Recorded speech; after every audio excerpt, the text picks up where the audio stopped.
আপনারা তো সৃষ্টি করেন যে কোনো জিনিস, একটা কবিতা লেখা, একটা যে কোনো একটা আপনারা উপন্যাস লিখছেন কিংবা যাই হোক একটা সৃষ্টি করছেন। সৃষ্টি করাটা কিন্তু অনেক বড় ব্যাপার। বিজ্ঞানীরা রিসার্চ করে, অনেক কিছু রিসার্চ করে বিজ্ঞানীরা, তারা আবিষ্কার করে, সবকিছু করে, কিন্তু সেইটাকে সুন্দর করে তুলে ধরার দায়িত্বটা কিন্তু আপনারাই নিয়েছেন এবং সেটা দিয়েই মানুষ জানতে পারে, সেটা সম্পর্কে বুঝতে পারে। তো এটা একটা আলাদা স্বাদ আছে। যারা বোঝে, যারা এই সাহিত্যটা, যারা এই যে লেখা, এই ভাব প্রকাশ, বিভিন্ন একটা কবিতা লিখতে গেলে যিনি লেখেন তাকে অনেক কিছু চিন্তা করতে হয়, একটা চিন্তা করতে হবে, সেটাকে তার কবিতার মাধ্যমে সুন্দর করে তাকে প্রকাশ করতে হয়। তো এটা অনেক বড় ব্যাপার। এটা এরকম না যে হাতে লাঠি নিলাম চললাম পিটানোর জন্য, কিংবা একটা সমস্যা আছে ওটাকে সলভ করলাম, এটা অত বড়, এটা অনেক বড় ব্যাপার।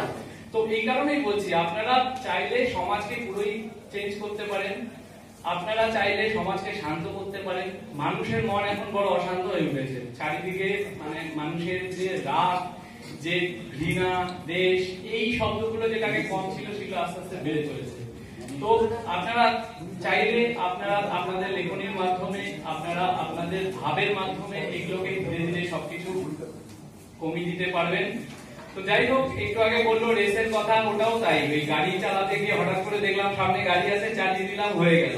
তো এরকম কিছু না, আপনারা এখানে এসেছেন, আমি অত্যন্ত খুশি। হলদিয়ার বুকে ওটাও দেখলাম একটা স্পেশাল জিনিস হয়েছে।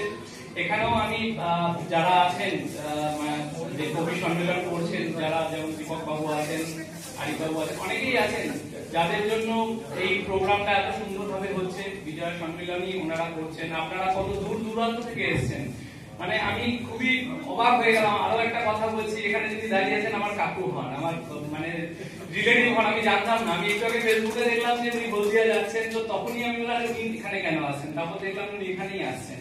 তো যে কারণে আমি আরো আগে চলে আসলাম, মানে আর আগে আসার কথা ছিল। তো এত